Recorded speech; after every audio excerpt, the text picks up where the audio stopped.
All right. Well, welcome to our Denison Montessori new family. Welcome. It is kind of a crazy time of year to be welcoming folks in just as we're wrapping up the school year, but I've already started planning for the 21-22 school year, and I'm really excited about the prospect of new families and new children joining our community. So welcome. Glad you are here. Want to start off with just some welcome and introductions. And then these are the topics we're going to cover as part of this morning's presentation. We'll talk about enrollment, your child's class placement, the best way to stay up to date in terms of all school communications, when our school will start and end, transportation services, and our schedule, and talk about ways to get involved. And then we'll open it up for any questions and answers. If you have any questions as we're going along here, don't hesitate to pop in. You pop them in the chat box or unmute and ask your questions as we go. We have a small enough group that I don't think we necessarily have to hold all questions and answers till the end, but we'll also have that time built in. So just to get started, my name is Miss Natalie. Well, my name's Natalie, but at school I go by Miss Natalie, and I am the principal at Denison Montessori. I am finishing my first year as the principal at Denison, my second year here overall. Kind of an interesting year to be a first-year principal, but we have weathered it beautifully here at Denison, and we're really excited about the possibilities that next school year is going to offer us in terms of hopefully returning to a more typical type of school year. This is I think my 17th year with DPS. I taught for 10 years as a special educator before transitioning into school leadership, and I worked in as assistant principals all the way ECE through high school, actually. So I have a lot of experience with multiple age ranges. So, but I like the elementary school the best, and I'm really happy to be here at Denison. So with that being said, just to give you a little bit of background about me, we will get started. Here is just a picture of our beautiful building in Southwest Denver. We are just right near the corner of Sheridan and Jewel. So that's almost looks like how things look today. It was so bright and sunny out there this morning, but this picture is not from today, obviously. So some information about enrollment and registration. Access to online registration will start on July 26th. And that will happen through what DPS calls their parent portal. And if you don't have a parent portal account and you already know your student's DPS ID number, you will be able to create a parent portal account. All children who have been identified as attending Denison next year are already pre-enrolled. So if you don't know your child's ID number, you can call our main office and Miss Alice can help you out with that information. Our main office number, I should have put it on the slide, but I didn't, is 720-424-8080. And parent portal is available if you go to dpsk12.org and search parent portal, or for families, you'll be able to find parent portal there. So registration does start the 26th. Our office staff doesn't return from their summer break until August 2nd, but once they're back in the office, they will be available to answer any questions you may have or help with any hitches you may encounter in accessing your registration through parent portal.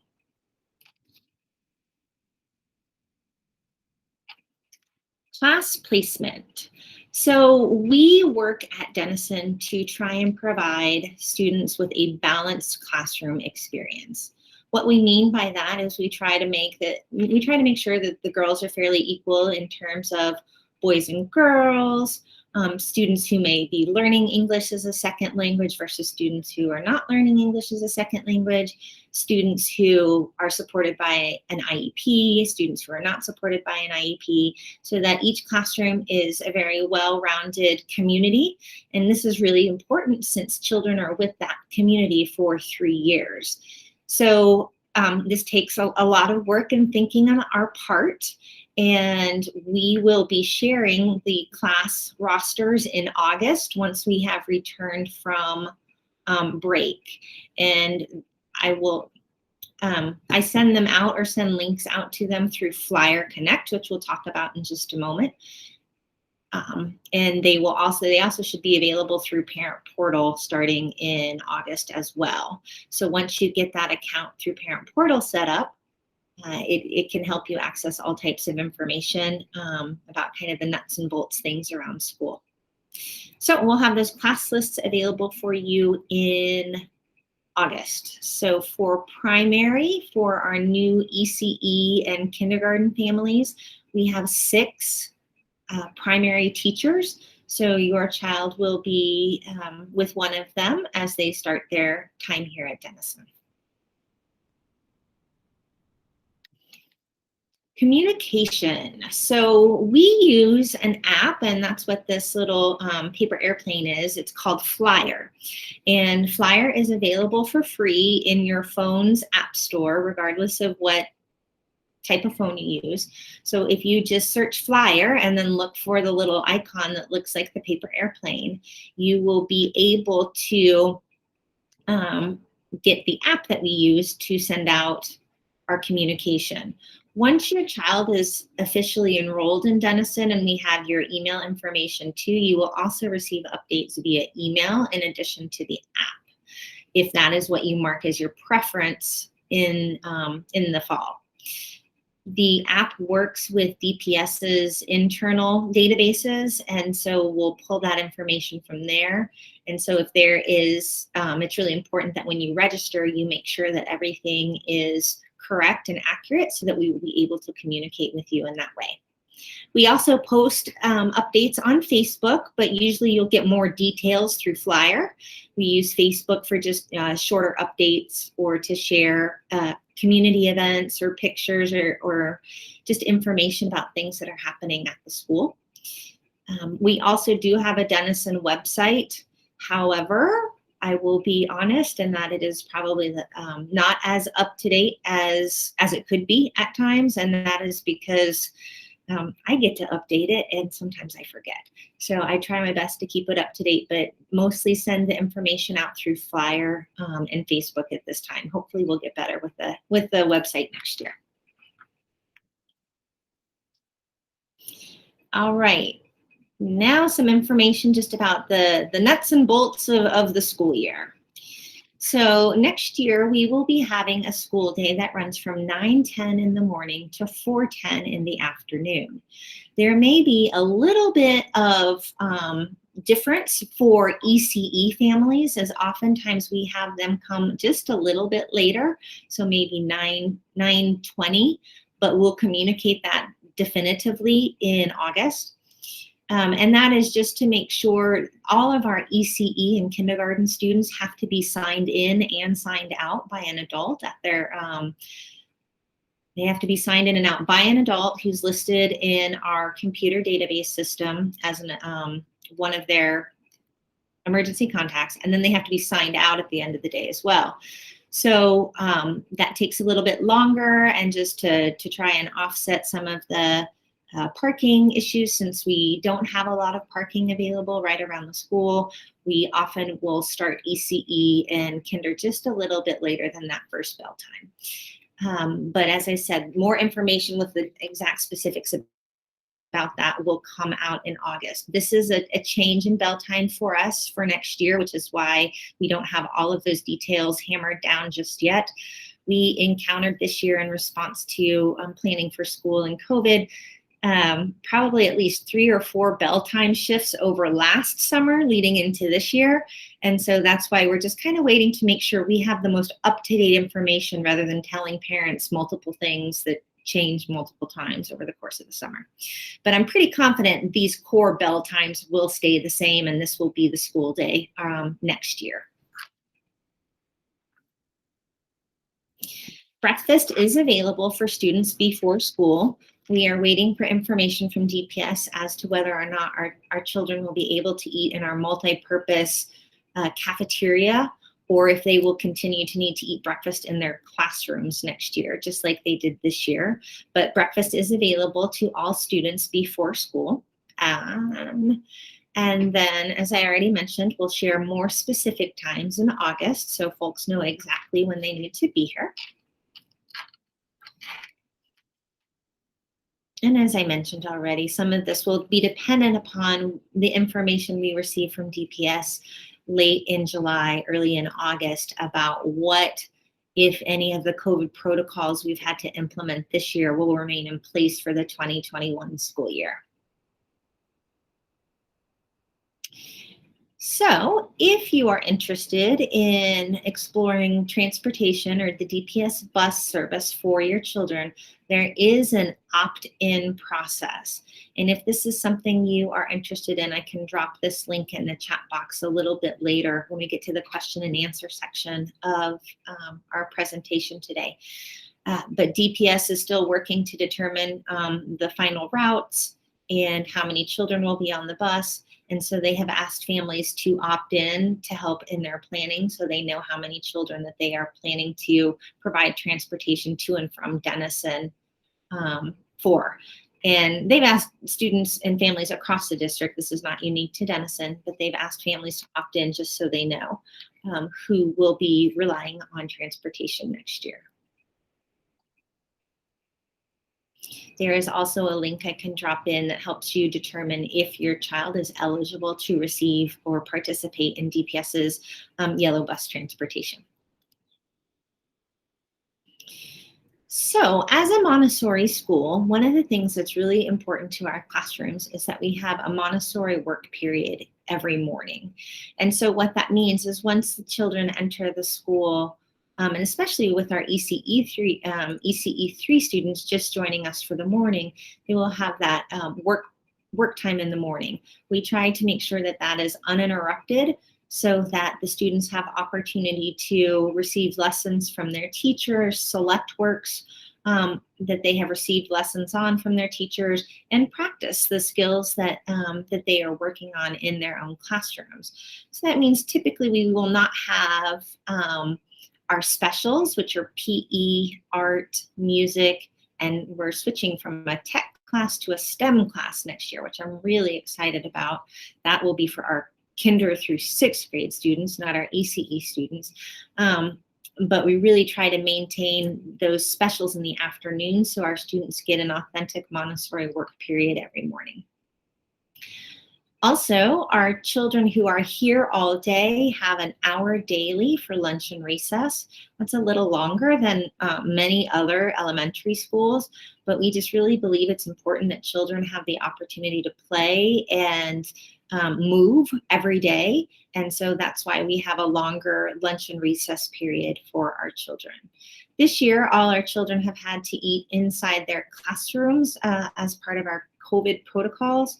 And actually, for most of our upper elementary and lower elementary classrooms, they were already eating in their classrooms prior to COVID to build that sense of community.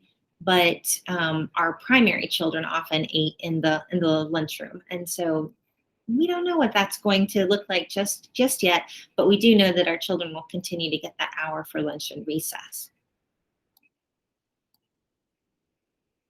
We talked already a little bit about specials in the afternoon for that Montessori, to make sure we maintain that Montessori work period. Ways to get involved. We have a lot of ways to get involved at Denison. And one of the things I'm really excited about next year is the potential to have parents and volunteers back in our building.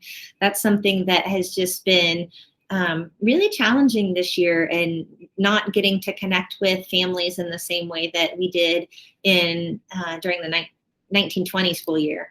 So we have a lot of ways to get involved. The first one is there is a board called the Collaborative School Committee.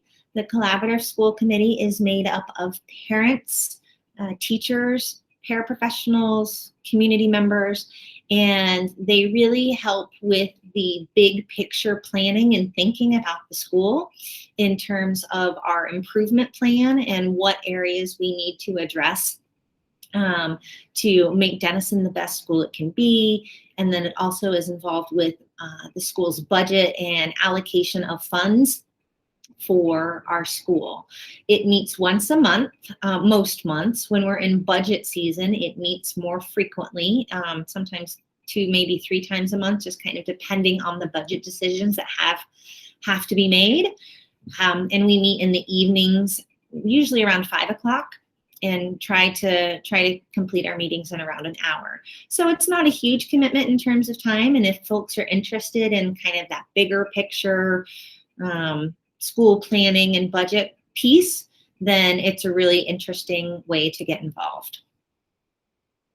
We also have a parent advisory committee. The parent advisory committee is really working to strengthen the services we provide and the supports we provide to our students who are English language learners. And so this committee meets at least 4 times a year. We're hoping to do a little more than that next year. We're a little hampered with some of the meetings for this year with all the virtual meetings, but it's a great way for families who are multilingual to get involved with the school and to have some input and receive information about what's going on at Denison. We also have Families of Denison Montessori, which is commonly known as FIDEM around here. And FIDEM is our parent-teacher organization. It's not a traditional PTA, it is a PTO, and it's an incredible organization. I've just been so impressed with the work they've done this year.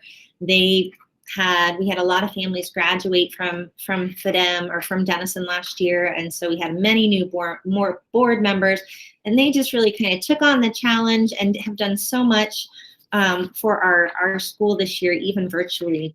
They typically organize multiple events over the course of the year. In a regular year, we have a fall festival, we have a fun run, we have a fundraiser called Denison Achieves. They help sponsor field trips. They help sponsor teacher wish lists. Just been a really incredible support for us.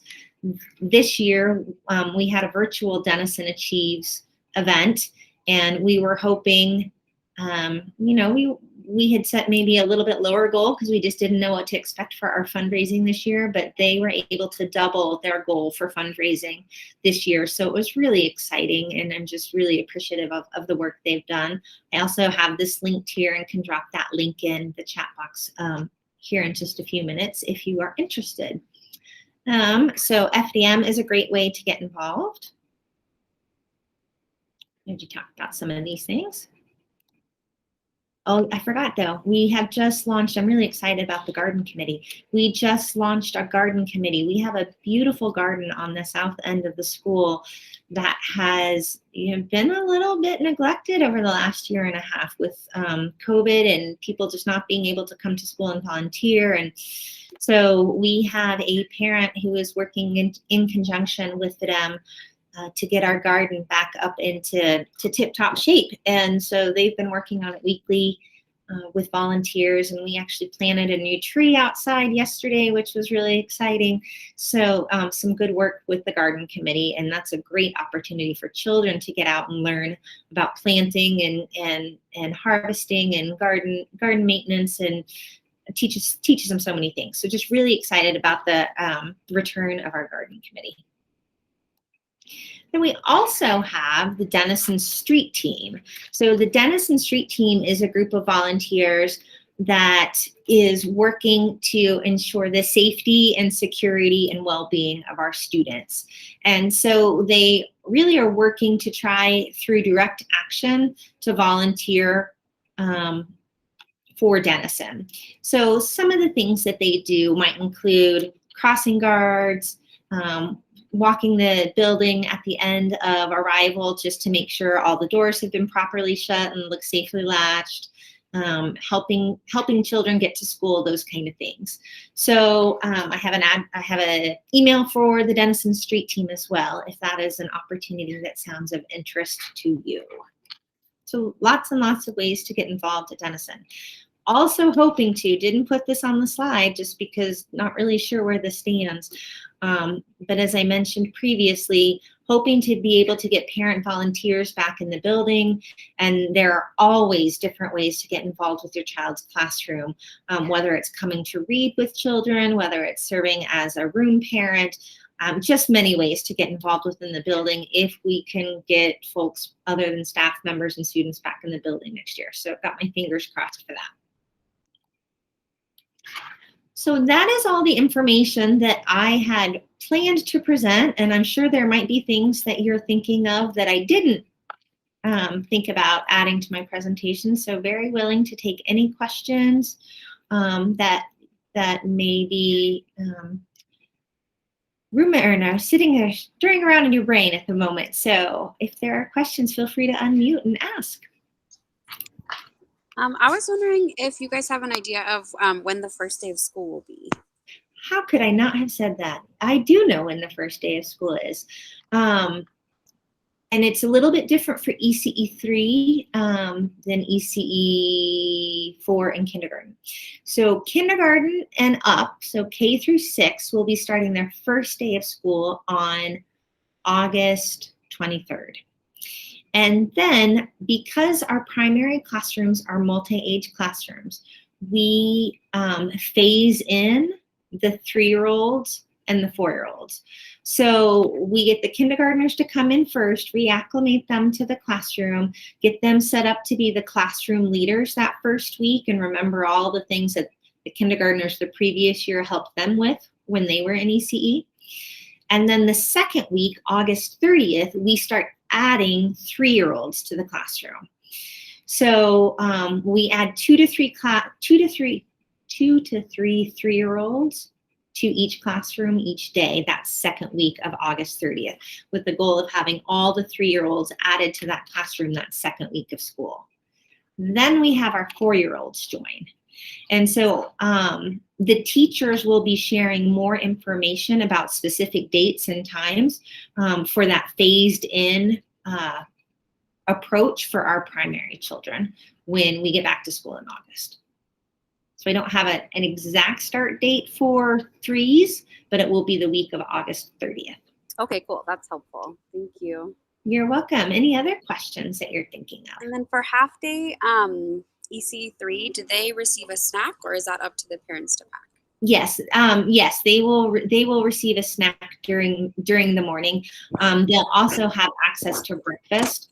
And one of the things that's beautiful that we haven't been able to do this year, but I'm really optimistic that we're going to get to do next year, is one of the aspects of the Montessori curriculum is called Practical Life, where we expect our youngest children to be able to learn how to prepare a snack for themselves.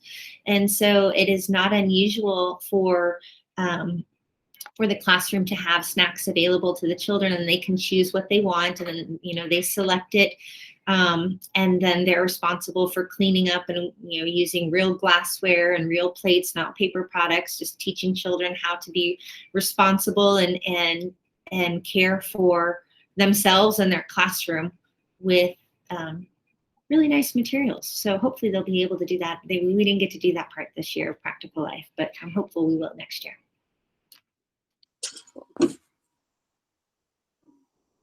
Other questions?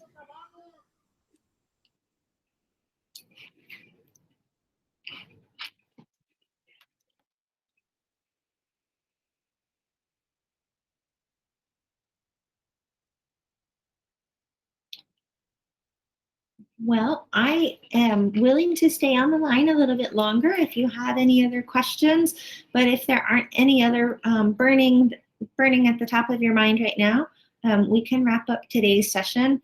But we're really excited to have you join Denison next year, and I'm looking forward to meeting you all. Awesome. Oh, I thought of one more. I was wondering if there was going to be like an in-person kind of meet and greet before like the first day of school to like meet teachers and other staff. That's really going to be dependent upon what DPS is telling us is permissible. And that's one of the reasons that primary in particular does their start of the school year the way that they do, is so that historically the children and the parents have been able to come into the classroom when the 3-year-olds start and then get that information then. Last year we weren't allowed to do any of that at all, and so we don't know yet if that is something we'll be able to return to, having any of those kind of meet and greet events. Okay. So hopefully, yeah, I'm optimistic, but I can't say definitively just yet. Okay. All right. Thank you. You're very welcome. Thank you for your time this morning. Hopefully this was informative, and like I said, we look forward to having you join us next year. Yeah.